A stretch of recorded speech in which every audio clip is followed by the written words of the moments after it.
Hello everyone, welcome to UPSC पे चर्चा with Vishal.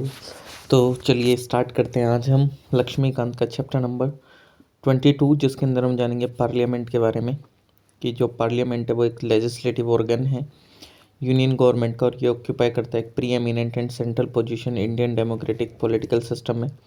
Because हमने जो अडोप्शन कराई है पार्लियामेंट्री फॉर्म ऑफ गवर्नमेंट, जिसको हम वेस्टमिनिस्टर मॉडल ऑफ गवर्नमेंट भी बोलते हैं, जो कि आर्टिकल 79 से 122 तक हमारे पार्ट 5th में आपको कॉन्स्टिट्यूशन में डील करता हुआ नजर आएगा। Organisation, composition, duration, officers, procedures, privileges, power and so on, किसकी? पार्लियामेंट की। ऑर्गेनाइजेशन ऑफ पार्लियामेंट, तो अंडर द कॉन्स्टिट्यूशन तो जो पार्लियामेंट है इंडिया की वो कंसिस्ट करता है 3 पार्ट्स। प्रेसिडेंट होता है उसके अंदर में, काउंसिल ऑफ स्टेट और हाउस ऑफ पीपल, यानी कि लोकसभा, राज्यसभा और प्रेसिडेंट को मिला के हमारा पार्लियामेंट बनता है। 1954 में जो हिंदी नाम था राज्यसभा एंड जो लोकसभा वो अडॉप्ट करा गया था council of state and house of people के द्वारा रेस्पेक्टिवली। जो राज्यसभा है वो हमारा अपर हाउस है, जो कि सेकंड चैम्बर बोला जाता है, और हाउस ऑफ एल्डर्स ये लोकसभा, जो कि एक लोअर हाउस है, जिसको first chamber of popular house बोला जाता है।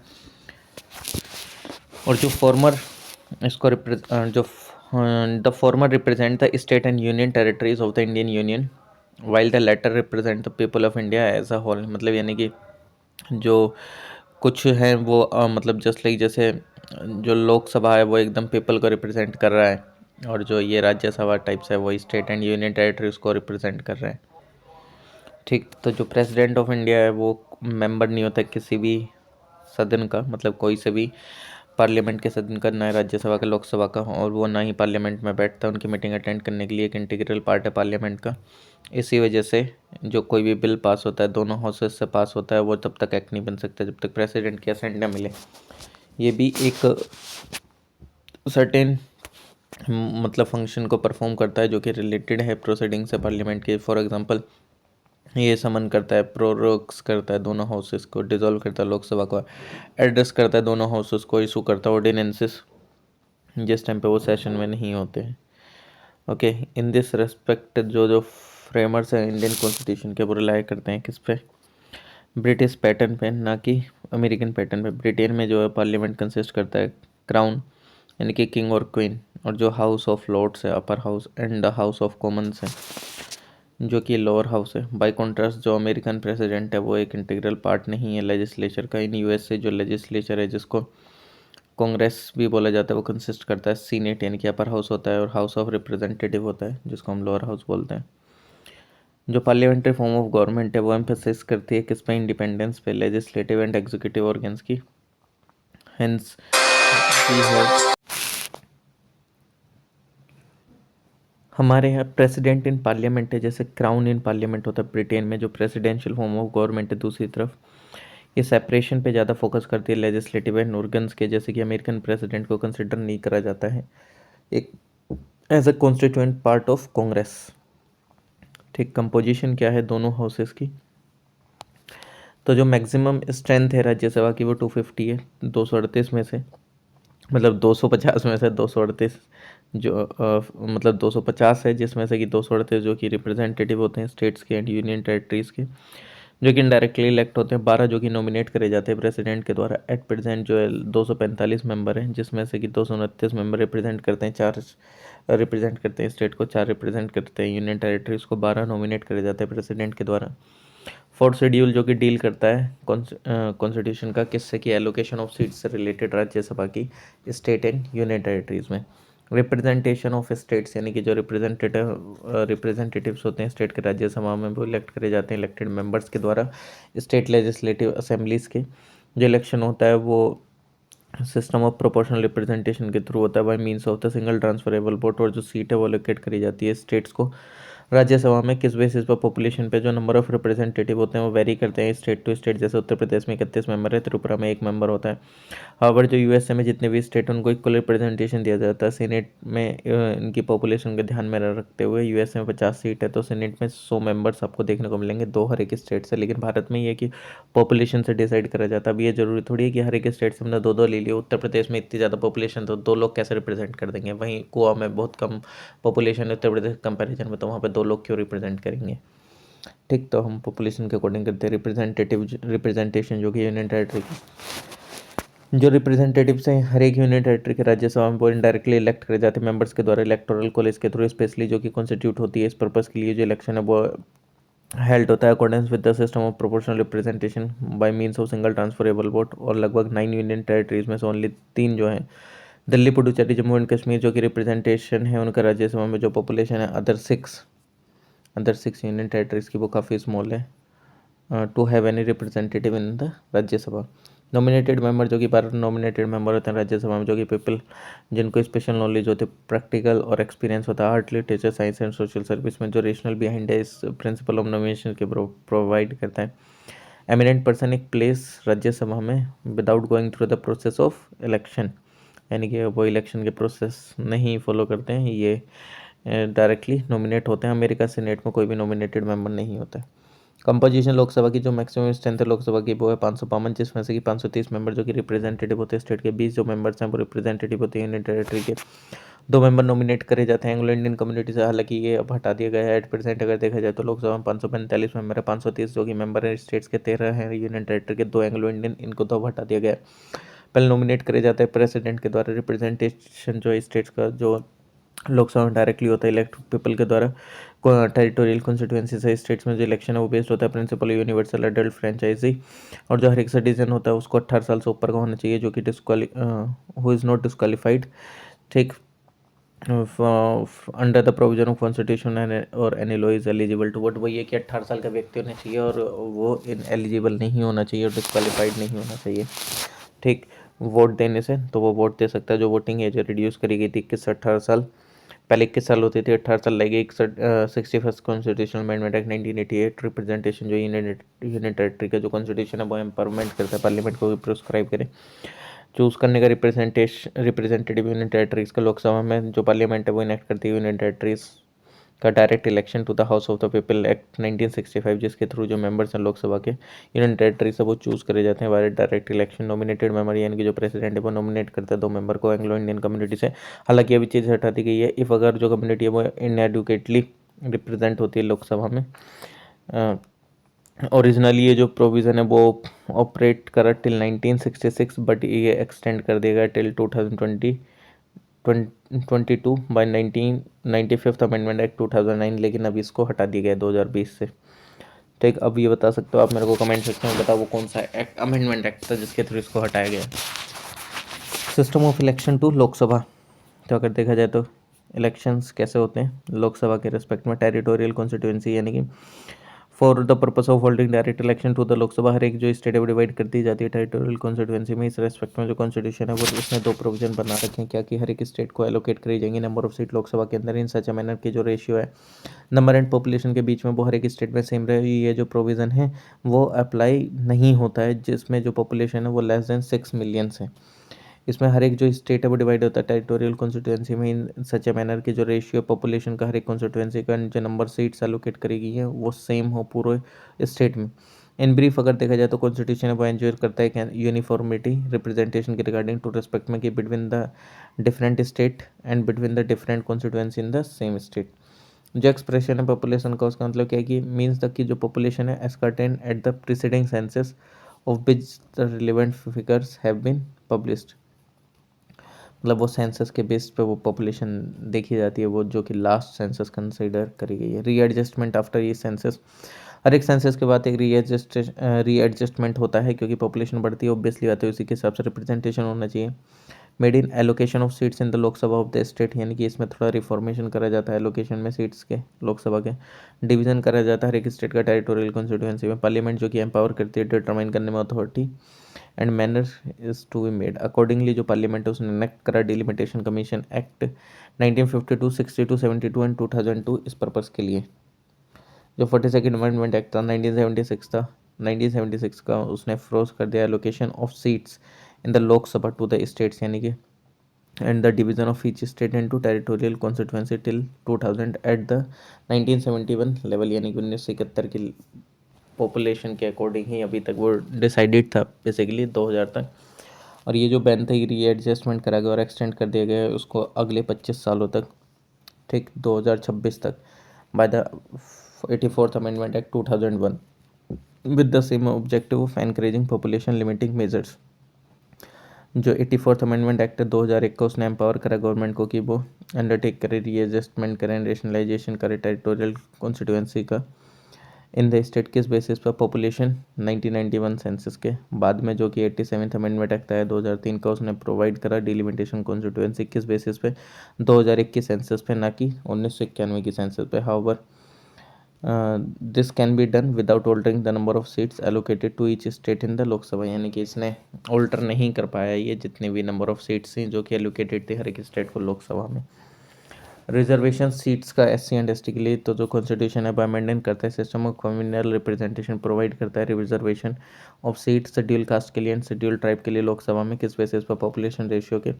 ओरिजिनली ये जो रिजर्वेशन था वो ऑपरेट हुआ 10 सालों के लिए, 10 सालों के लिए यानी कि 1960 तक, बट बाद में एक्सटेंड होता गया और आज भी कंटिन्यूसली एक्सटेंड होता रहता है रिजर्वेशन, और इसी की वजह से ये जो चीज़ें वो कभी ख़त्म नहीं हो पाती। 1950 वो 95th अमेंडमेंट एक्ट जो कि 2009 उसने रिजर्वेशन को करा 2020 तक, अब फिर दोबारा से इसको बढ़ा दिया गया है, मतलब ये बढ़ता ही चला जाता है 10-10 साल के लिए हर साल, और ये इस वजह से कभी ख़त्म ही नहीं हो पाता है। ठीक, हालांकि जो सीट्स हैं जो कि रिजर्व करी गई हैं schedule caste and schedule tribe के लिए इलेक्टेड करी जाएंगी ऑल जितने भी वोटर्स हैं कॉन्स्टिट्यूंसी में बिना किसी सेपरेट इलेक्टोरेट के लिए, मतलब ऐसा नहीं है कि उसमें एससी वाली कम्युनिटी पार्टिसिपेट करेगी, सारे लोग उसके अंदर में पार्टिसिपेट करेंगे। ठीक, बट जो मेंबर है वो आपका शेड्यूल कास्ट से रहेगा, और जो मेंबर है शेड्यूल कास्ट का शेड्यूल ट्राइब का is also not debarred from contesting a general non reserve seat. तो ऐसा नहीं है कि वो जनरल सीट से नहीं लड़ सकता, यानी कि जनरल सीट से भी लड़ सकता है, लेकिन जो जनरल का कैंडिडेट है वो एससी और एसटी की सीट से नहीं लड़ सकता है। अगर एससी एसटी की सीट आएगी तो एससी और एसटी के ही मेंबर को लड़ना पड़ेगा।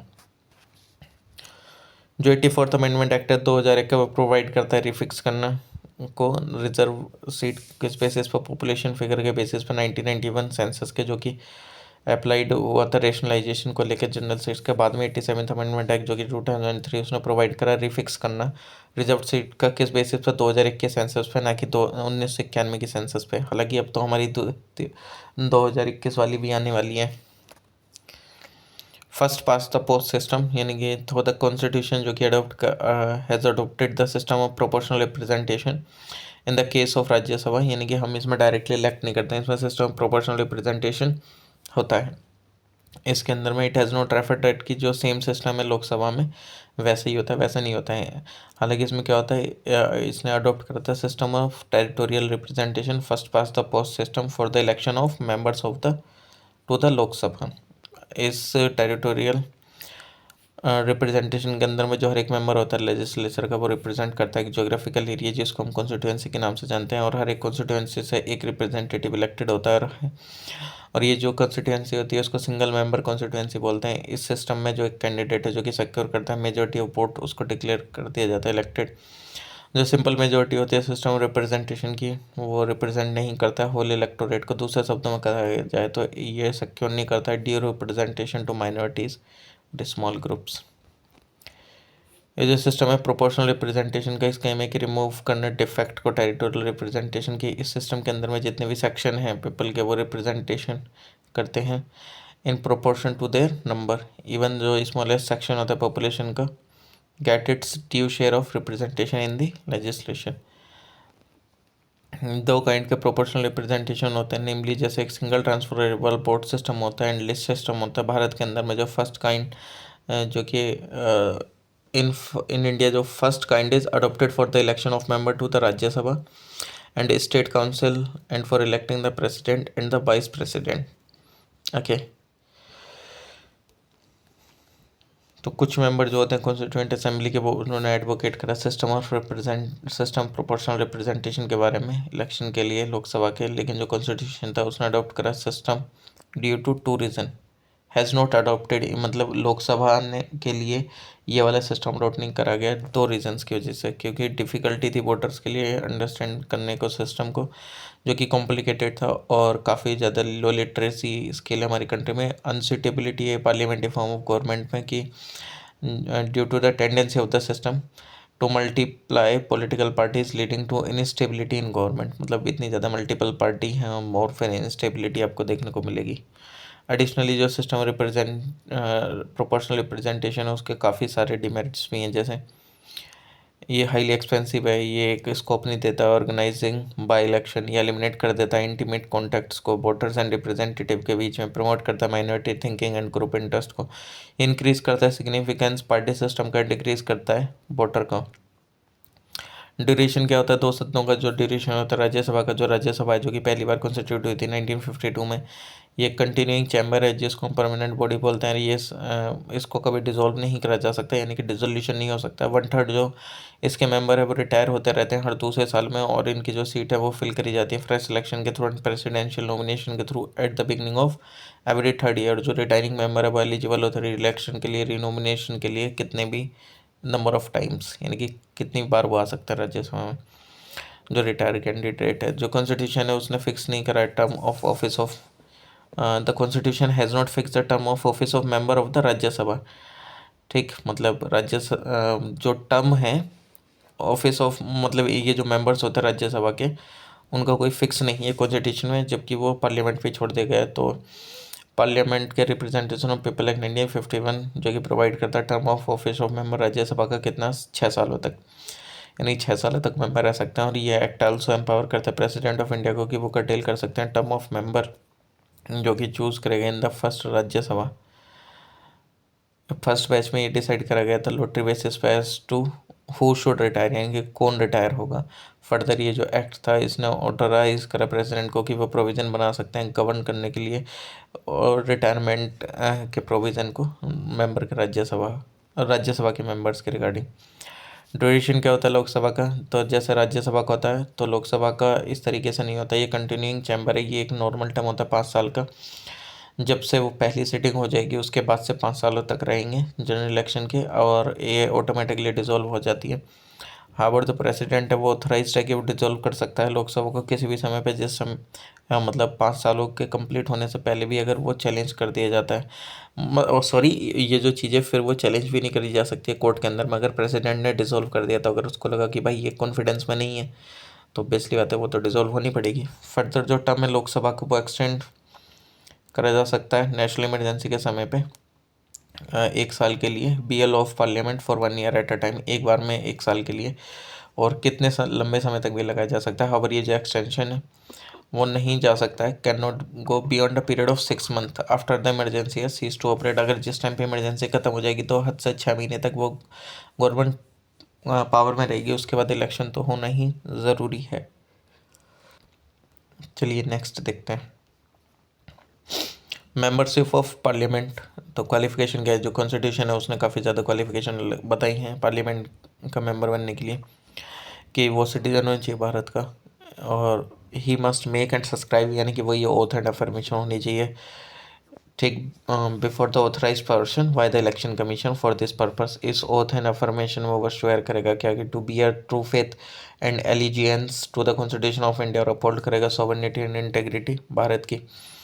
ये लगभग जो मेंबर है वो 30 साल से कम का नहीं होना चाहिए राज्यसभा के केस में, और 25 साल से कम का नहीं होना चाहिए लोकसभा के केस में। ये पजेस करता हो अदर क्वालिफिकेशन जो भी प्रिस्क्राइब करेगी पार्लियामेंट के द्वारा। पार्लियामेंट ने काफ़ी एडिशनल क्वालिफिकेशन भी दी है रिप्रेजेंटेशन ऑफ पीपल एक्ट 1951 के रिगार्डिंग में, क्या कि ये जो है रजिस्टर्ड होना चाहिए as an elector parliamentary constituency में, और ये दोनों के केस में है राज्यसभा एंड लोकसभा। और ये जो रिक्वायरमेंट है कि कैंडिडेट कंटेस्ट जो कर रहा है इलेक्शन राज्यसभा में वो किसी भी पर्टिकुलर स्टेट से हो सकता है, तो इसका मतलब ये नहीं है कि वो सिर्फ उसी मतलब जिस स्टेट में उसी स्टेट से ही वो लड़ सकता है या उसी स्टेट से आ सकता है। ठीक, at particular state should be an elector in that particular state was dispensed within 2003. In 2006 Supreme Court upheld the constitutional validity of this change, मतलब इसको कॉन्स्टिट्यूशनल करार भी दे दिया था। हालांकि मतलब ये है कि कुल मिला के आप, ये नहीं है कि आप जिस राज्य से हैं उसी राज्य से ही आ सकते हैं राज्यसभा में। ये मेंबर होना चाहिए शेड्यूल कास्ट का और शेड्यूल ट्राइब का, किसी भी स्टेट को, यूनियन टेरिटरी का, इफ अगर वो कंटेस्ट करना चाहता है रिजर्व सीट से। हाउएवर जो मेंबर है शेड्यूल कास्ट शेड्यूल ट्राइब का वो कंटेस्ट कर सकता है, ऑल्सो कंटेस्ट है seat not reserve for them, यानी कि जिस जो रिजर्व नहीं है सीट उस पर भी वो इलेक्शन लड़ सकता है, यानी कि SC वाला कहीं पे भी लड़ना चाहे इलेक्शन वो लड़ सकता है आराम से। डिस्क्वालिफिकेशन क्या है कि कॉन्स्टिट्यूशन के अंदर में जो कोई भी पर्सन डिस्क्वालीफाइड हो जाता है as a member of parliament, ठीक, तो उसके क्या प्रोविज़न है। इफ़ अगर वो होल्ड करता है कोई भी ऑफिस ऑफ प्रॉफिट यूनियन और स्टेट गवर्नमेंट के अंडर में, एक्सेप्ट डेट ऑफ मिनिस्टर और एनी अदर ऑफिस जो कि एग्जाम्प्ट करा गया पार्लियामेंट के द्वारा उस चीज़ को छोड़ के, या वो अनसाउंड माइंड होता है and stand so declared by court, या कोर्ट के द्वारा डिक्लेयर करा गया ये चीज़, या वो अनडिस्चार्ज इंसॉल्वेंट होता है, या एक सिटीजन नहीं होता भारत को और वॉलेंटरीली एक्वायर करी हो सिटीजन फॉरेन स्टेट की, और अंडर एनी एक्नॉलेजमेंट हो एलिजेंस के फॉरेन स्टेट के, या वो डिस्क्वालीफाई करा गया अंडर किसी भी लॉ जो कि पार्लियामेंट के द्वारा बनाए गए हैं। जो पार्लियामेंट है उसने काफ़ी ज़्यादा फॉलोइंग एडिशनल डिस्क्वालिफिकेशन भी दी हैं आरपी 1915 में, कि वो गिल्टी नहीं होना चाहिए सर्टेन इलेक्शन में ऑफेंसेस और करप्ट प्रैक्टिसेस में इलेक्शन की, कन्विक्ट नहीं होना चाहिए किसी भी ऑफेंस के लिए, और 2 से ज़्यादा का जेल नहीं मिला वो होना चाहिए। लेकिन जो डिटेंशन है पर्सन का अंडर प्रिवेंटिव डिटेंशन लो, वो कोई एक डिस्क्वालिफिकेशन का मतलब आधार नहीं बनेगा। ये जो है he must not have fail to lodge an account of his election expense within the time, नहीं कि भाई ये कितना इलेक्शन में पैसा खर्च हो रहा है ये सब, तो उसको वो सारा बताना चाहिए within the time framework. और he must not have any interest in government contract work और सर्विसेज में, उसका कोई भी इंटरेस्ट नहीं होना चाहिए।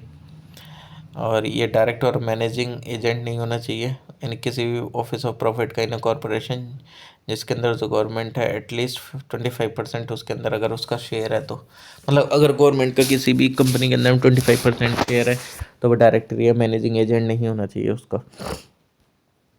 और he must not have been dismissed from government services, यानी कि ऐसा नहीं है कि उसको करप्ट प्रैक्टिसेस के थ्रू, डिसलॉयल्टी के थ्रू सर्विसेज में उसको निकाल दिया गया हो, डिसमिस कर दिया गया हो, तो वो मेंबर नहीं बन सकता। ही मस्ट नॉट हैव कन्विक्टेड, यानी कि वो कन्विक्ट नहीं होना चाहिए प्रमोट करने के लिए एनिमिटी बिटवीन डिफरेंट ग्रुप और the offence of प्राइवरी।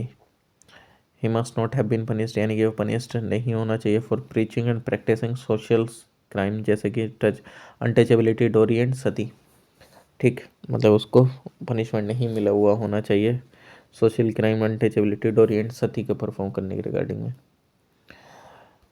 On the question whether a member is subjected to any of the above disqualification, तो प्रेसिडेंट है वो उसका डिसीजन जो फाइनल होता है इसके रिगार्डिंग में जितने भी अबव प्रोविजंस लिखे गए हैं डिस्क्वालिफिकेशन के। हाउएवर ये ऑब्टेन कर सकता है ओपिनियन इलेक्शन कमीशन की इसके रिगार्डिंग में। डिस्क्वालिफिकेशन क्या होता है ऑन ग्राउंड ऑफ डिफेक्शन, तो जो कॉन्स्टिट्यूशन है उसने कुछ पर्सन को डिस्क्वालीफाई कर सकती है मेंबर ऑफ पार्लियामेंट से if he is disqualified on the ground under the provision of 10th schedule, जो कि 10th शेड्यूल के अंदर प्रोविज़न है उसके अंदर जो भी प्रोविज़न दे रखे हैं और उन प्रोविज़न का उल्लंघन होता है तो वो डिस्क्वालीफाई हो सकता है। तो मेंबर जो इनकर disqualification under the defection law, तो उसकी चीज़ें बता रखी हैं, जैसे कि इफ़ अगर वो वॉलेंटरी गिव अप करते हैं मेंबरशिप पॉलिटिकल पार्टी की जिसका टिकट पे वो लड़ा था, इफ़ अगर वो वोट करता है और एब्सटेन करता है वोटिंग से हाउस में कोई भी अगर डायरेक्शन दी गई है पॉलिटिकल पार्टी के द्वारा उसके अगेंस्ट में जाके, या कोई भी इंडिपेंडेंट इलेक्टेड मेंबर जो कि ज्वाइन कर लेता है किसी भी पॉलिटिकल पार्टी को, ठीक, ये कोई भी नॉमिनेटेड मेंबर ज्वाइन कर लेता है पॉलिटिकल पार्टी को, जैसे ही 6 महीने ख़त्म हो जाते हैं, 6 महीने को उनको टाइम दिया जाता है, अब 6 महीने के बाद वो अगर ज्वाइन करते हैं तो फिर वो डिस्क्वालीफाई हो जाते हैं। जो क्वेश्चन है डिस्क्वालिफिकेशन का 10th शेड्यूल के अंदर में डिसाइड करा जाता है चेयरमैन के द्वारा राज्यसभा में, स्पीकर के द्वारा लोकसभा में, ना कि प्रेसिडेंट ऑफ इंडिया के द्वारा। 1992 में सुप्रीम कोर्ट ने रूल करा था कि जो डिसीजन है चेयरमैन स्पीकर का वो सब्जेक्ट है जुडिशियल रिव्यू के। ठीक है, न लोग तो ये भी सोच रहे थे कि भाई अपोजिशन के मेंबर को तो डिस्क्वालीफाई कर देंगे, कोर्ट में जा ही नहीं सकता है।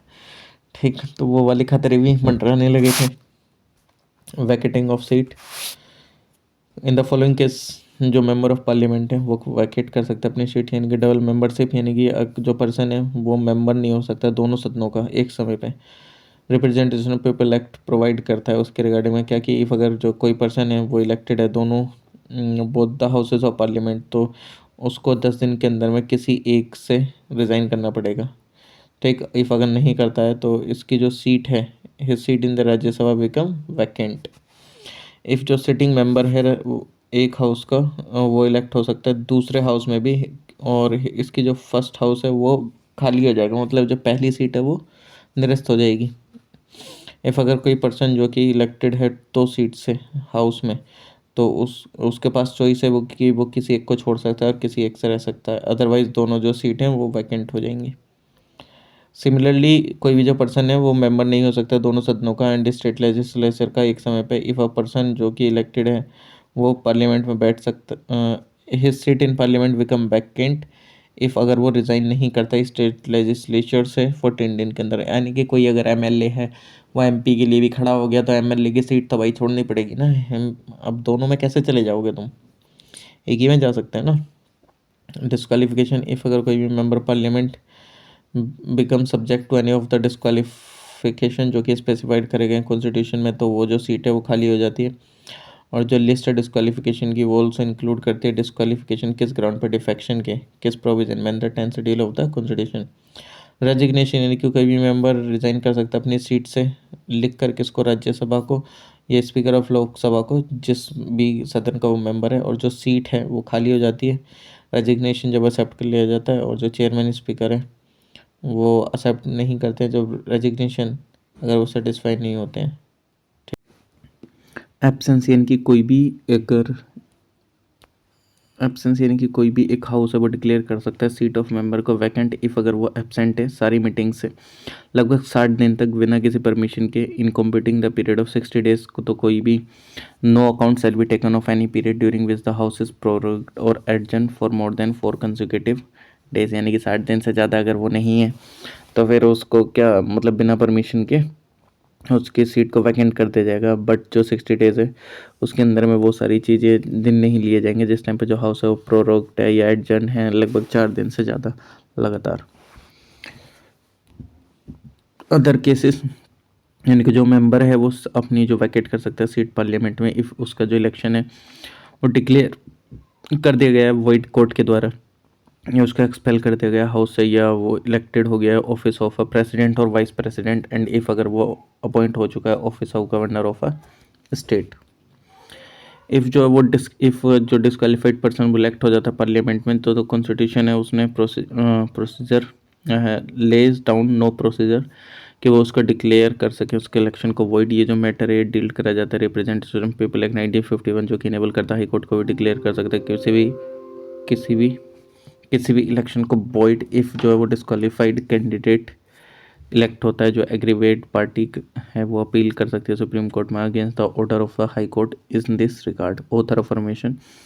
यानी कि हर एक जो मेंबर है किसी भी सदन का वो हाउस में सीट लेने से पहले उसको मेक एंड सब्सक्राइब करना होगा author affirmation before the president और सम पर्सन जो भी अपॉइंट करे गए हैं उसके द्वारा फॉर दिस पर्पस। इसके अंदर में जो ऑथर अफर्मेशन है मेंबर ऑफ पार्लियामेंट को शेयर करता है क्या कि वो बियर करता है true faith and allegiance to the constitution of India और अपहोल्ड करता है सॉवरेनिटी एंड इंटेग्रिटी इंडिया की और फेथफुली डिस्चार्ज करता है duty upon which he is about to enter unless a member takes the oath. वो वोट नहीं कर सकता पार्टिसिपेट नहीं कर सकता प्रोसीडिंग्स में हाउस की एंड नहीं बन सकता एलिजिबल पार्लियामेंट्री प्रिविलेजेस के एंड इम्यूनिटीज़ की जब तक वो ओथ नहीं लेता है। जो कि अभी पर्सन है लाइबल इफ़ एक जो पर्सन वो लाइबल है पेनल्टी का ₹500 हर दिन इफ़ अगर वो बैठता है ठीक और वोट करता है as a member in house in the following condition. यानी कि before taking any subscribing to the prescribed oath और अफर्मेशन यानी कि बिना ओथ वगैरह लिए बैठता है तो। और जब वो जान लेता है कि वो ही इज़ नॉट क्वालिफाइड मतलब वो क्वालिफाइड नहीं है he is disqualified for its membership. और जब उसको पता चल जाता है कि ये प्रोविडेड है सेटिंग मतलब बैठने से और वोटिंग करने से हाउस में by virtue of any parliamentary law तो इस पर फाइन लगना स्टार्ट हो जाता है। सैलरीज एंड अलाउंसेस जो मेंबर हैं दोनों सदनों के पार्लियामेंट के वो एंटाइटल हैं कि वो रिसीव करें सैलरीज एंड अलाउंसेस जो भी डिटरमाइन करेंगे पार्लियामेंट के द्वारा एंड कोई भी प्रोविज़न नहीं है पेंशन का कॉन्स्टिट्यूशन के अंदर। महावर जो पार्लियामेंट है वो प्रोवाइड करती है पेंशन मेंबर्स को भी। 1954 में जो पार्लियामेंट था उसने इनेक्ट करा था salaries allowances and pension of member of parliament act. 2018 में जो सैलरी थी मेंबर की इंक्रीज कर देगी 50,000 से 1 लाख पर मंथ। और जो कॉन्स्टिट्यूंसी अलाउंसेस तो 45,000 से 70,000 पर मंथ कर देगा। जो ऑफिस एक्सपेंस है वो अलाउ कर देगा 45,000 से 60,000 पर मंथ। अर्लियर जो 2010 में जो डेली अलाउंस था वो इंक्रीज कर देगा 1,000 से 2,000 हर दिन के लिए ऑफ रेसिडेंसी ऑन ड्यूटी। और 1976 से जो मेंबर्स थे वो एंटाइटल है पेंशन के लिए on a graduate graduated scale हर 5 साल में as a member of either house of parliament besides उनको प्रोवाइड करा जाता है। Travelling facility, free accommodation, telephone, vehicle advance, medical facilities and so on. जो सैलरीज एंड अलाउंसेस हैं स्पीकर एंड डिप्टी स्पीकर के, लोकसभा एंड चेयरमैन के and deputy chairman की राज्यसभा के, वो भी डिटरमाइन करे जाते हैं पार्लियामेंट के द्वारा। ये चार्ज होते कंसोलिडेटेड फंड ऑफ इंडिया में and they are not subject to annual vote of parliament. 1953 में जो पार्लियामेंट है उसने इनेक्ट करा था salaries and allowances of order of parliament act. Under this act जो ऑफिस ऑफ पार्लियामेंट है इसका मीन्स कोई भी फॉलोइंग ऑफिसर्स हैं जैसे कि चेयरमैन, डिप्टी चेयरमैन राज्यसभा के and speaker and deputy speaker Lok Sabha के। तो 2018 में जो पार्लियामेंट था उसने इंक्रीज़ करी थी सैलरी चेयरमैन की राज्यसभा के 1.25 लाख से 4 लाख पर मंथ। सिमिलरली जो अदर ऑफिसर्स हैं पार्लियामेंट के जैसे कि speaker and deputy speaker Lok Sabha के एंड डिप्टी चेयरमैन राज्यसभा के, वो एंटाइटल हैं कि वो रिसीव करें salary per month eight the same rate जो भी पेएबल है जैसे कि मेंबर ऑफ पार्लियामेंट को। तो जितने भी ऑफिसर हैं पार्लियामेंट के other than chairman of the Rajya Sabha वो एंटाइटल हैं कि वो रिसीव करते हैं daily allowances for each day during the whole office term. किस रेट पे?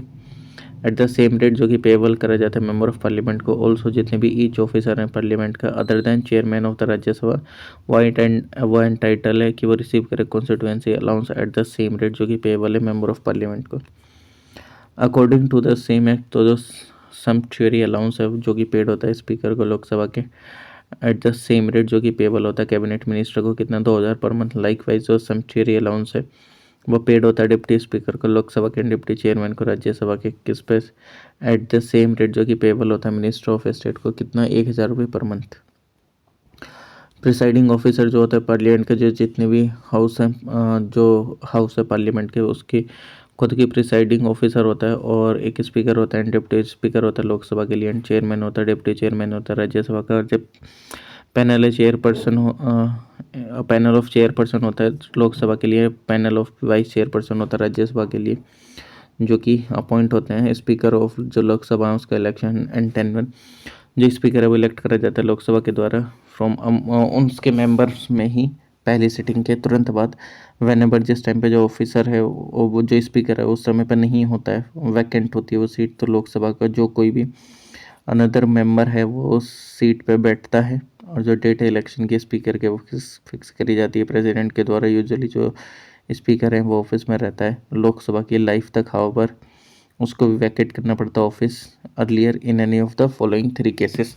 वो कौन से केसेस हैं क्या कि अगर जो है उसको सीज कर दिया जाता है as a member of the Lok Sabha, ये रिज़ाइन कर दिया जाता है, वो रिज़ाइन कर देते हैं डिप्टी स्पीकर को लिख के, ये रिमूव कर दिए जाते हैं रेजोल्यूशन के थ्रू जो कि पास करा गया है मेजोरिटी के द्वारा ऑफ ऑल देन मेंबर जो भी लोकसभा में है। और ये जो रेजोल्यूशन है वो मूव होता है 14 दिन का एडवांस नोटिस देने के बाद। जिस टाइम पे जो रेजोल्यूशन रिमूवल के लिए स्पीकर के वो अंडर कंसिडरेशन होता है हाउस के, तो वो प्रिसाइड नहीं कर सकते सिटिंग में हाउस की, ठीक भले सी वो उसमें हाउस में क्यों ना प्रेजेंट हो। हाउवर्ड जो है वो स्पीक कर सकते हैं, पार्टिसिपेट ले सकते हैं प्रोसीडिंग्स में हाउस की उस समय पे एंड वोट कर सकते हैं फर्स्ट इंस्टांस में। तो note in the case of equality of vote, in case of an equality of votes में वो उस टाइम पे नहीं वोट कर सकते हैं जिस टाइम पे दोनों बराबरी वोट आ जाए। और ये नोट करने वाली बात है कि जिस टाइम पे जो लोकसभा है वो डिसॉल्व हो जाती है तो जो स्पीकर है वो वैकेट नहीं करता ऑफिस को, वो कंटिन्यू करता है न्यूली इलेक्टेड लोकसभा की मीटिंग तक। रोल, पावर एंड फंक्शन, यानी जो स्पीकर है वो हेड होता है लोकसभा के एंड रिप्रेजेंटेटिव होता है, ये गार्जियन होता है पावर एंड प्रिविलेजेस का स्पीकर के, ठीक किसका प्रिविलेजेस का मेंबर्स के। और जो हाउस है as a whole and its committee, यार ये प्रिंसिपल स्पोक्समैन होता है हाउस का एंड ये डिसीजन होते हैं इन ऑल पार्लियामेंट्री मैटर, वो फाइनल होते हैं। He is thus more than merely the presiding officer of the Lok Sabha. इस कैपेसिटीज़ में ये एक wasted with vast varied and vital responsibility, मतलब काफ़ी ज़्यादा वास्ट और बहुत ज़्यादा रेस्पॉन्सिबिलिटी होती है, एन्जॉय करता है great honour, high dignity and supreme authority होती है विद इन द हाउस। ये जो स्पीकर है लोकसभा को वो ड्राइव करता है अपनी पावर एंड ड्यूटीज़ को 3 सोर्सेस से, जो कि है ये जो कॉन्स्टिट्यूशन ऑफ इंडिया है, जो रूल्स ऑफ प्रोसीजर हैं एंड जो कंडक्ट ऑफ बिजनेस है लोकसभा का, एंड जो पार्लियामेंट्री कन्वेंशन है ठीक, जो रेसिडरी पावर है जो कि अनरिटन है और अनस्पेसिफाइड है रूल्स में। ऑल टुगेदर इसके फॉलोइंग पावर एंड ड्यूटीज़ हैं, ठीक, वो मेंटेन करते हैं। ऑर्डर एंड डेकोरम किस में, हाउस में, for conducting business and regulate करने के लिए प्रोसीडिंग, और ये इनकी प्राइमरी रेस्पॉन्सिबिलिटी होती है एंड इसकी इनकी फाइनल पावर होती है, ठीक। ये जो हैं ये फाइनल इंटरप्रेटर होते हैं किसके, प्रोविज़न के, जो कॉन्स्टिट्यूशन ऑफ इंडिया है, जो रूल्स ऑफ प्रोसीजर हैं एंड कंडक्ट ऑफ बिजनेस है लोकसभा के, एंड पार्लियामेंट्री प्रेसिडेंट है विद इन द हाउस। ये एडजन करते हैं हाउस को और सस्पेंड करते हैं मीटिंग को in absence of a quorum, और ये जो कोरम है ये कॉन्स्टिट्यूट करता है मीटिंग ऑफ हाउस, ठीक, मीटिंग ऑफ द हाउस। मतलब कुल मिला के 1/10 होनी चाहिए तब जाके मीटिंग आगे होगी। ये मतलब ये जो कोरम है मेंटेन होना चाहिए कुल मिला के। ये वोट नहीं कर सकते हैं फर्स्ट इंस्टांस में, बट वो एक्सरसाइज कर but he can exercise a casting vote in the case of a tie. वो टाई जब हो जाए तो उस समय पे वो अपना वोट डाल सकते हैं। इन अदर वर्ड्स इस टाइम पे जो हाउस है वो डिवाइडेड होता है इक्वली किसी क्वेश्चन पे, तो स्पीकर को भी वोट डालने का अधिकार है, लेकिन जो वोट है वो उसको हम कास्टिंग वोट कहते हैं। एंड ये पर्पस है रिजॉल्व करने का डेडलॉक में।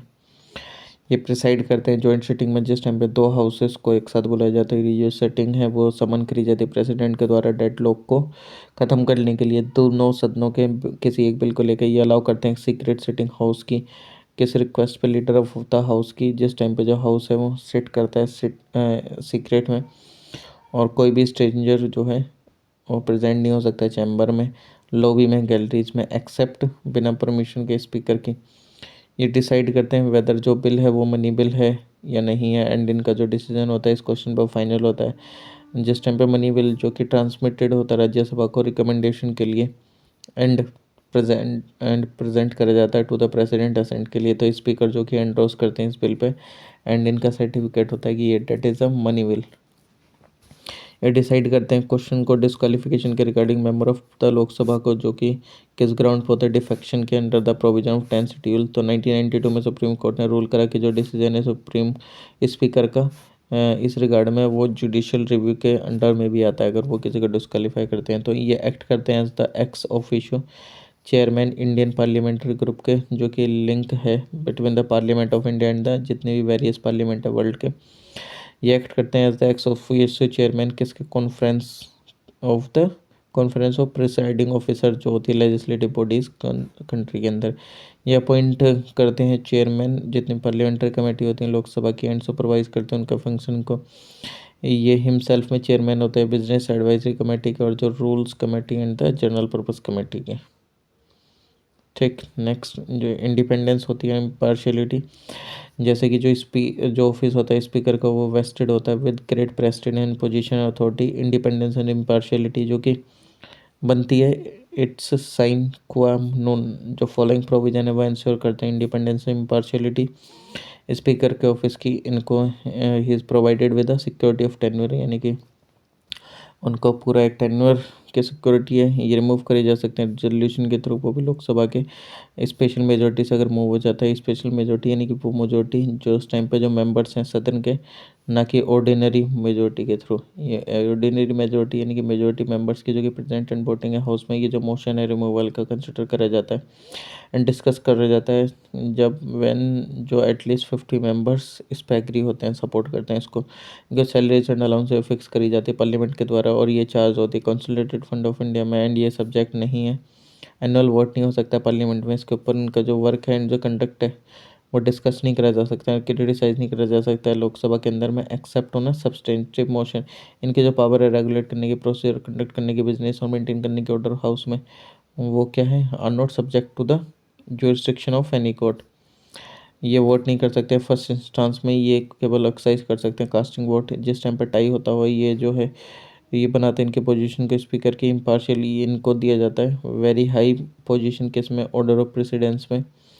इनकी जो प्लेस है वो 7th रैंक पे along with the chief justice of India. इनका इसका मतलब ये है कि इनकी जो रैंक है ये हाइयर है जितने भी कैबिनेट मिनिस्टर है, एक्सेप्ट प्राइम मिनिस्टर से और डिप्टी मिनिस्टर से। ब्रिटेन के अंदर में जो स्पीकर है वो स्ट्रिक्टली नॉन पार्टी मैन है और देयर इज अ कन्विक्शन कि जो स्पीकर है उसको रिजाइन करना पड़ेगा, अपनी पार्टी से पॉलिटिकल न्यूट्रल रहना पड़ेगा जब अगर उसके स्पीकर बना दिया जाए। तो ये जो हेल्थी कन्वेंशन जो कि फुल्ली इस्टेब्लिश नहीं है भारत में, जहाँ पे जो स्पीकर है उसको रिजाइन नहीं करना होता है मेंबरशिप से अपनी पार्टी की, और is election to the exalted office. Deputy speaker जो होता है लोकसभा का, जो जैसे स्पीकर होता है वैसे डिप्टी स्पीकर जो कि इलेक्ट करा जाता है लोकसभा के द्वारा, उस उनमें ही मेंबर्स में से जो भी लोकसभा के मेंबर हैं ये इलेक्ट करा जाता है। इलेक्शन के बाद स्पीकर के ये जो डेट होती है इलेक्शन की, डिप्टी स्पीकर ये फिक्स करी जाती है स्पीकर के द्वारा, और जिस टाइम पे जो ऑफिस है डिप्टी स्पीकर का वो वैकेंट हो जाता है तो लोकसभा इलेक्ट करते हैं किसी अनदर मेंबर को कि वो फिल करें इस वैकेंसी को। और जैसे कि स्पीकर वाले केस में होता है तो डिप्टी स्पीकर जो कि रिमेन इन ऑफिस रहता है unusually during the life of the Lok Sabha, यानी कि जब तक लोकसभा है तब तक वो रहेंगे।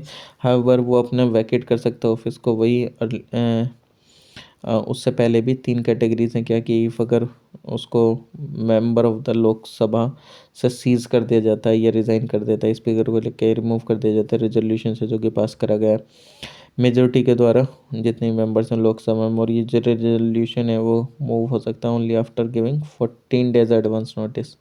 इतना नोटिस आपको सर्व करना पड़ेगा, ठीक, 14 डेज का। जो डेप्यूटी स्पीकर है वो परफॉर्म करता है duties of the speaker, speaker's office जिस टाइम पे वो वैकेंट होता है।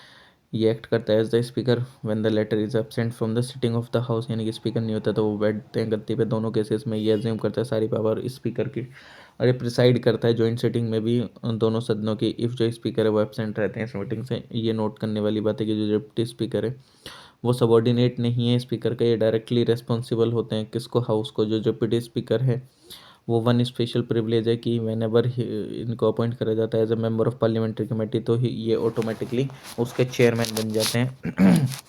जो स्पीकर हैं, जो डिप्टी स्पीकर है जिस टाइम पे प्रिसाइड करते हैं वो हाउस के ऊपर पे, तो वो वोट नहीं कर सकते फर्स्ट इंस्टांस में। ये ओनली एक्सरसाइज करते हैं कास्टिंग वोट जिसमें हमें टाई हो जाता है। फर्दर जिस टाइम पे जो रेजोल्यूशन है रिमूवल से रिलेटेड डिप्टी स्पीकर के वो अंदर कंसिडरेशन होता है हाउस के, तो वो प्रिसाइड नहीं कर सकते हैं उस सिटिंग में हाउस की। हालांकि प्रेजेंट रह सकते हैं जिस टाइम पे जो स्पीकर है वो प्रिसाइड करता है हाउस के ऊपर, तो डिप्टी स्पीकर है इस लाइक वो एक एनी अदर ऑर्डिनरी मेंबर होते हैं हाउस के, और ये बोल सकते हैं हाउस में पार्टिसिपेट कर सकते हैं प्रोसीडिंग्स में एंड वोट कर सकते हैं किसी भी क्वेश्चन पे जो कि हाउस के सामने रखा गया है। तो जो डिप्टी स्पीकर है वो एंटाइटल्ड है रेगुलर सैलरी एंड अलाउंसेस की जो कि फिक्स करके पार्लियामेंट के द्वारा जो कि चार्ज होती है कंसोलिडेटेड फंड ऑफ इंडिया पे।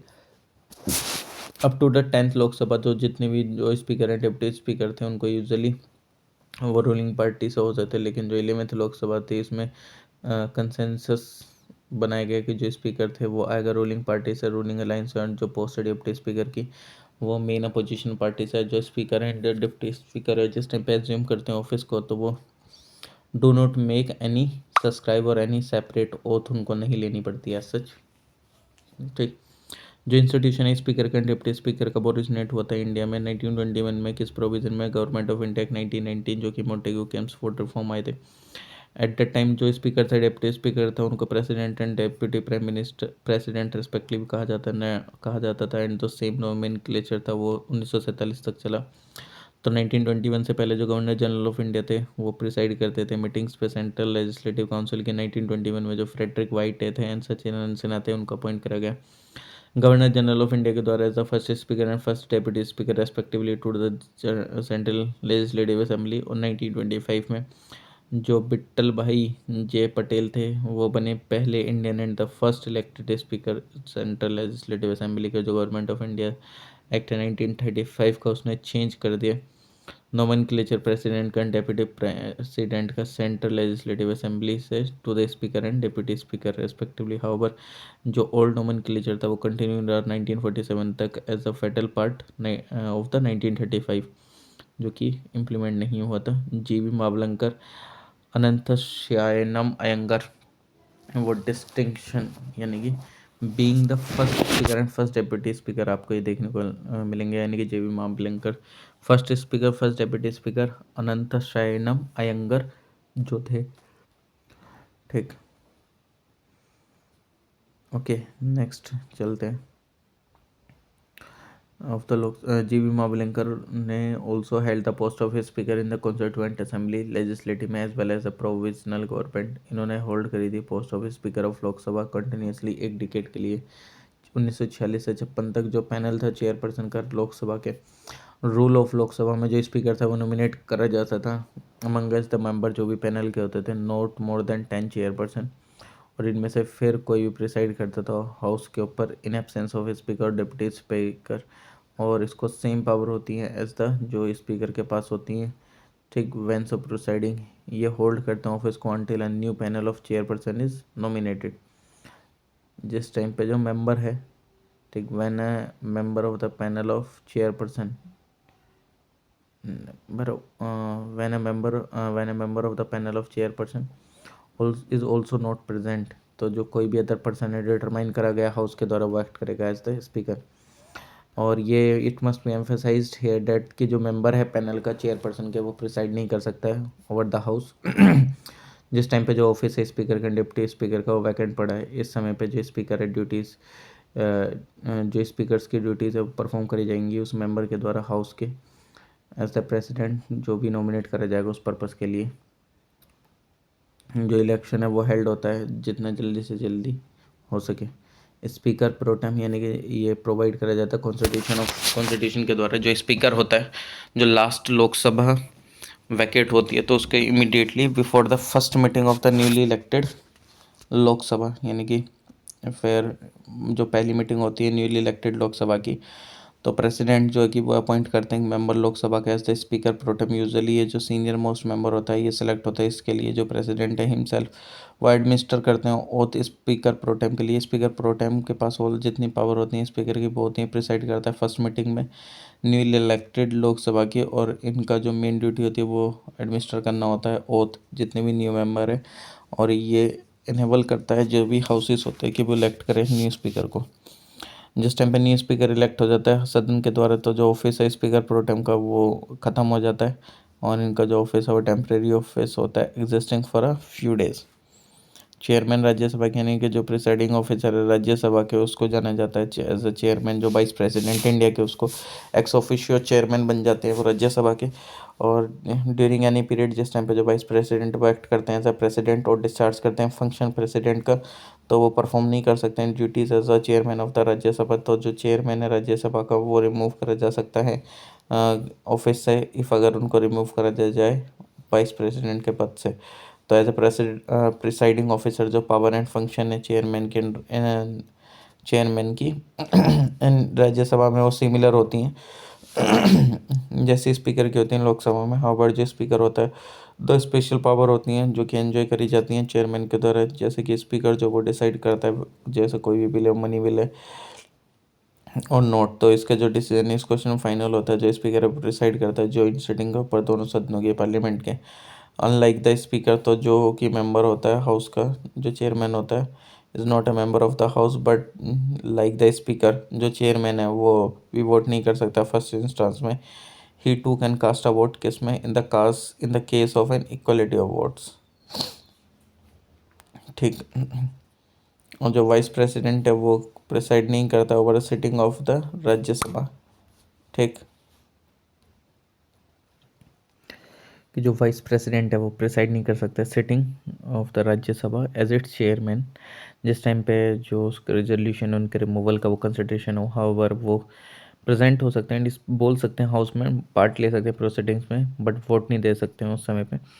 लेकिन जो स्पीकर है वो वोट भी कर सकता है फर्स्ट इंस्टेंस में, लेकिन जो रिजोल्यूशन है उसका इफ़ अगर उसका जो रिजोल्यूशन है वो अंडर कंसिडरेशन भी है लोकसभा में, तो जैसा कि केस में है स्पीकर के, तो सैलरी एंड अलाउंसेज जो कि चेयरमैन के वो फिक्स करी जाती है पार्लियामेंट के द्वारा, तो ये चार्ज होती है कंसोलिडेटेड फंड ऑफ इंडिया पे, ये सब्जेक्ट नहीं होती एनुअल वोट पे को लेकर पार्लियामेंट के। ड्यूरिंग एनी पीरियड जिस टाइम पे जो वाइस प्रेसिडेंट वो एक्ट करता है एज अ प्रेसिडेंट और डिस्चार्ज करता है फंक्शन प्रेसिडेंट के, तो वो एंटाइटल नहीं होता है कोई भी सैलरी और अलाउंसेस के लिए कि जो कि पेएबल होते हैं चेयरमैन को राज्यसभा के, बट जो है वो he is paid the salary and allowances of the president during such a time. Deputy chairman जो होता है राज्यसभा का, जो कि डेप्यूटी चेयरमैन जो कि इलेक्ट करा जाता है राज्यसभा के द्वारा, ये इट सेल्फ होता है उनके खुद के मेंबर्स में थे। जिस टाइम वेन एवर जो ऑफिस होता है डिप्टी चेयरमैन का वो वैकेंट हो जाता है, तो राज्यसभा होता है वो इलेक्ट करता है नतन मेंबर को वैकेंसी को फिल करने के लिए। तो जो डिप्टी चेयरमैन होता है वैकेट करता है अपना ऑफिस को in any of the following 3 cases. If अगर उसको मतलब सीज कर दिया जाता है, मेंबर होने के लिए राज्यसभा का ही रिज़ाइन कर देता है, लिख कर चेयरमैन को या रिमूव कर दिया जाता है रेजोल्यूशन के द्वारा, जो कि पास करा जाता है मेजोरिटी के द्वारा जो भी मेंबर्स की राज्यसभा की, और ये जो रेजोल्यूशन है वो मूव करा जाता है only after giving 14 days advance notice. जो डेप्यूटी चेयरमैन होता है वो परफॉर्म करता है ड्यूटीज चेयरमैन के ऑफिस की जिस टाइम पे वो वैकेट होता है, और जिस टाइम पे जो वाइस प्रेसिडेंट है वो एक्ट करता है एज अ प्रेसिडेंट और डिस्चार्ज करता है फंक्शंस ऑफ द प्रेसिडेंट। ये ऑल्सो एक्ट करता है एज अ चेयरमैन जिस टाइम पे वो एबसेंट हो जाते हैं सिटिंग से हाउस की, और दोनों केसेस में इसके पास पावर होती है किसकी, चेयरमैन की।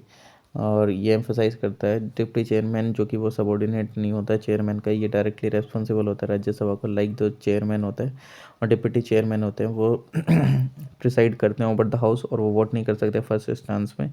वो एक्सरसाइज करते हैं अपना कास्टिंग वोट जिस टाइम पर टाई हो जाता है, और कोई भी रिजोल्यूशन जो कि रिमूवल का होता है, जो भी रिमूवल का होता है डिप्टी चेयरमैन के, वो अंडर कंसिडरेशन होता है हाउस के, तो वो प्रिसाइड नहीं कर सकता over the setting of the house, हालांकि वो उसमें प्रेजेंट रह सकता है। जिस टाइम पे जो चेयरमैन है वो प्रिसाइड करता है ओवर द हाउस, तो जो डेप्यूटी चेयरमैन है is like any other ordinary member होता है वो हाउस का, और ये बोल सकता है हाउस के अंदर, वो पार्टिसिपेट कर सकता है प्रोसीडिंग्स में एंड वोट कर सकता है क्वेश्चन पे जो कि हाउस के सामने कोई भी होता है। तो चेयरमैन की तरह तो डिप्टी चेयरमैन है वो ऑल्सो एंटाइटल होता है रेगुलर सैलरी एंड अलाउंसेस के लिए, ये फिक्स करा जाता है जो भी पार्लियामेंट के द्वारा, एंड जो भी चार्ज होता है कंसोलिडेटेड फंड ऑफ इंडिया पे।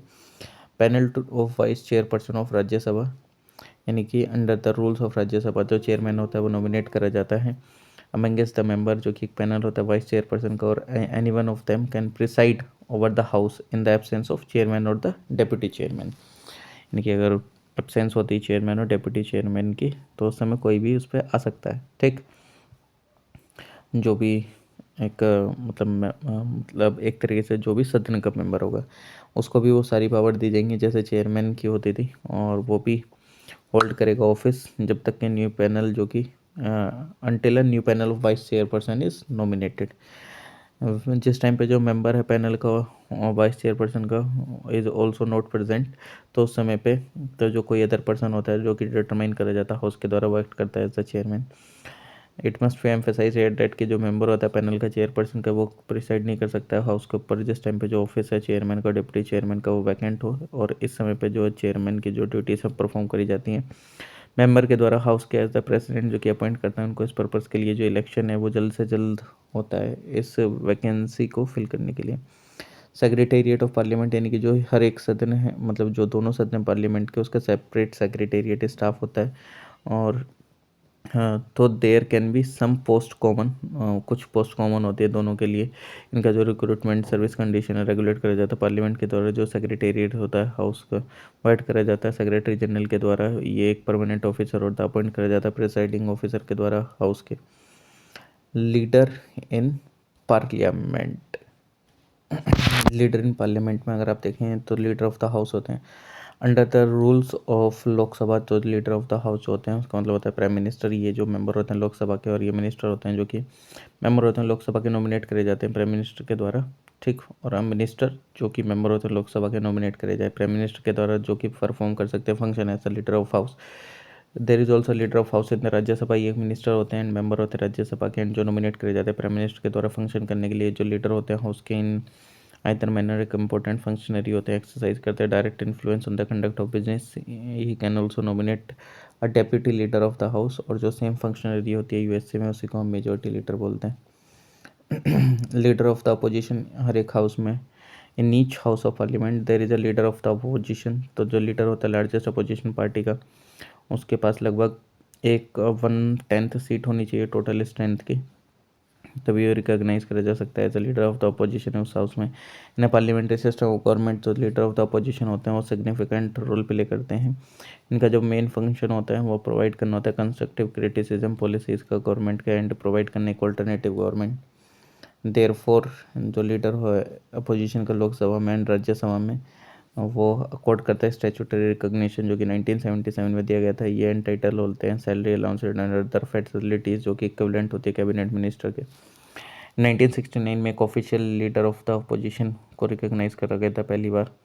जो सेम फंक्शनरी थी यूएसए में, उसी को हम माइनॉरिटी लीडर बोलते हैं। जो ब्रिटिश पॉलिटिकल सिस्टम है उसका यूनिक इंस्टीट्यूशन है जिसको हम बोलते हैं शैडो कैबिनेट।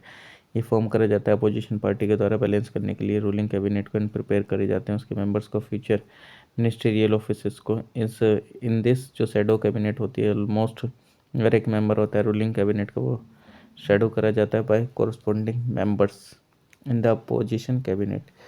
ये जो शैडो कैबिनेट होती है वो सर्व करती है as the alternate candidate if अगर कुछ भी चेंज देखने को मिलता है गवर्नमेंट में।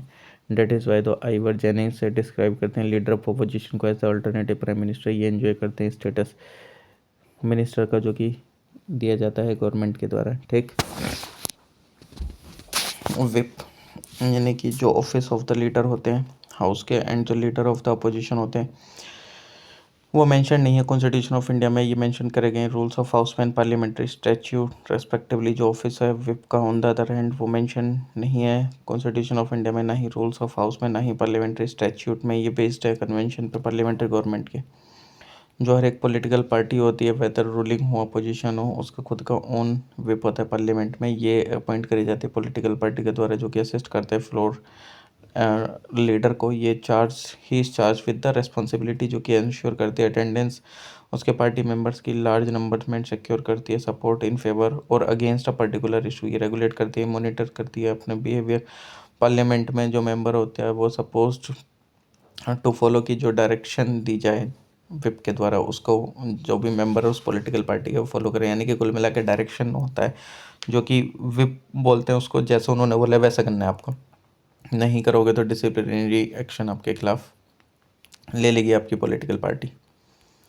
सेशन जो होते हैं पार्लियामेंट के, समनिंग यानी कि जो कि प्रेसिडेंट है वो टाइम टू टाइम समन करते हैं हर एक हाउस को पार्लियामेंट के बुलाते हैं। बट जो मैक्सिमम गैप होता है 2 सेशंस के बीच में पार्लियामेंट के वो नहीं हो सकता 6 महीने से ज़्यादा का। दूसरे शब्दों में कहा जाए तो जो पार्लियामेंट है वो मीट करती है लगभग एटलीस्ट ट्वाइस अ ईयर और यूजुअली 3 सेशन होते हैं एक साल के अंदर में। एक होता है बजट सेशन फरवरी से मई, मानसून सेशन जुलाई से सितंबर, विंटर सेशन नवंबर से दिसंबर तक। एक सेशन जो होता है पार्लियामेंट का एक पीरियड होता है स्पेनिंग जो कि दोनों फर्स्ट सिटिंग जो होती है हाउस के एंड इट्स प्रोरोगेशन जिस टाइम पे डिसोल्यूशन हो जाता है लोकसभा का उसके बीच का दर्शाती है। इस सेशन के बीच में तो जो हाउस है वो मीट करता है हर एक दिन, ट्रांजैक्ट करता है बिजनेस को।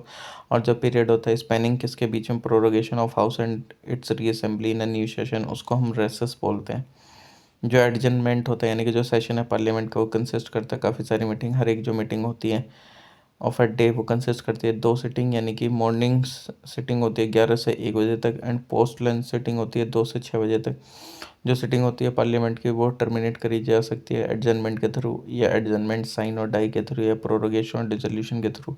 इन the case of Lok Sabha adjournment जो है वो सस्पेंड करता है वर्क को in a sitting for a specified time जो कि विच मतलब वो घंटों के लिए उसको सदन को एडजन कर सकते हैं, सस्पेंड कर सकते हैं। नहीं होता हल्ला उल्ला होने लगता है तो उसमें एडजन कर देते हैं। द कोर्ट वो कोर्ट बोल रहा हूँ, द हाउस एडजन कुछ घंटे के लिए बंद कर दिया, कुछ दिन के लिए, कुछ वीक के लिए।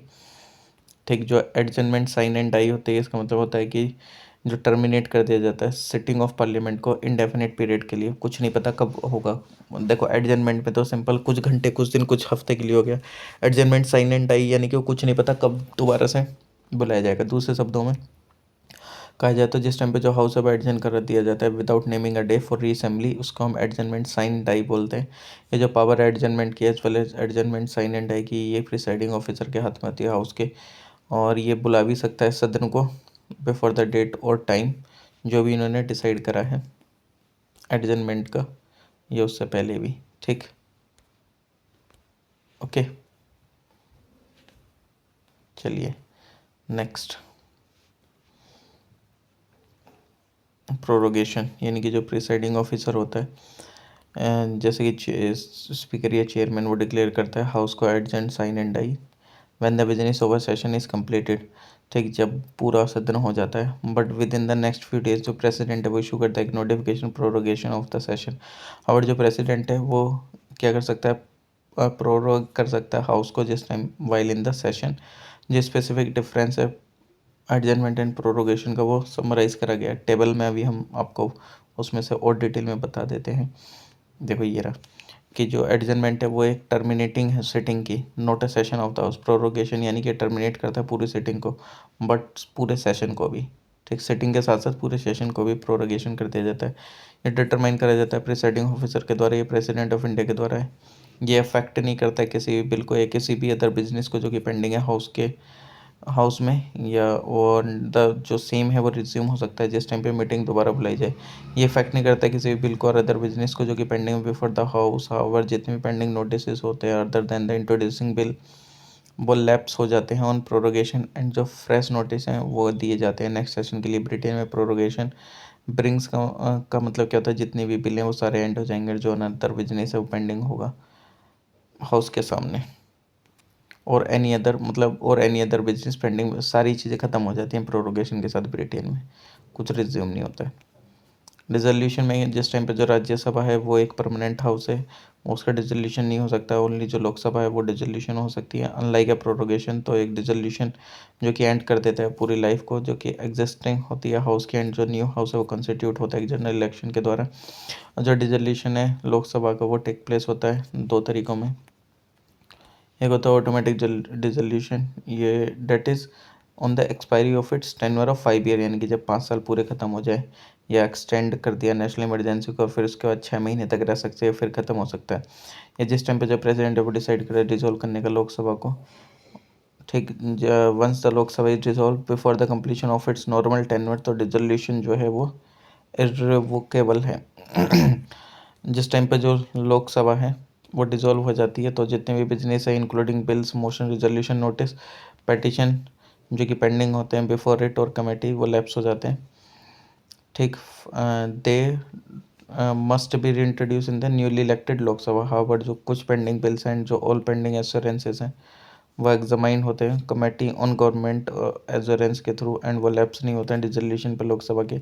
और जो पोजीशन है with respect to the lapsing of bill वो कैसी है वो हम आपको बताते हैं। जो कोई भी बिल पेंडिंग है लोकसभा में वो लैप्स हो जाता है, वेदर वो ओरिजिनेट हुआ लोकसभा में या ट्रांसमिट कर देगा राज्यसभा को, लोकसभा के डिसोल्यूशन होने पे वो लैप्स हो जाएगा। ये कोई भी जो बिल है वो पास करा गया लोकसभा के द्वारा बट वो पेंडिंग है राज्यसभा में, वो लैप्स हो जाएगा। जो कोई भी बिल है वो पास नहीं करा गया दोनों सदनों के द्वारा due to disagreement, and if अगर जो प्रेसिडेंट ने नोटिफाई करी है जॉइंट सिटिंग के बारे में नोटिफिकेशन, तो जो before the dissolution of Lok Sabha, तो वो लैप्स नहीं होगा। जो बिल पेंडिंग राज्यसभा में बट पास नहीं करा गया लोकसभा के द्वारा, तो वो लैप्स नहीं होगा। जो कोई भी बिल है दोनों सदनों के द्वारा बट पेंडिंग है असेंट के लिए प्रेसिडेंट के, तो लैप्स नहीं होगा। जो कोई भी बिल है दोनों सदनों के द्वारा रिटर्न कर दिया गया है प्रेसिडेंट के द्वारा रिकन्सिडरेशन के लिए, वो लैप्स नहीं होगा, ठीक। जो जो लैप्स नहीं होंगे वो हैं 4, और जो लैप्स हो जाएंगे वो हैं 2, तो वो जो 2 लैप्स हो जाएंगे उनको ध्यान रख लो, बाकी सारे लैप्स नहीं होंगे, ठीक। चलिए नेक्स्ट है कोरम।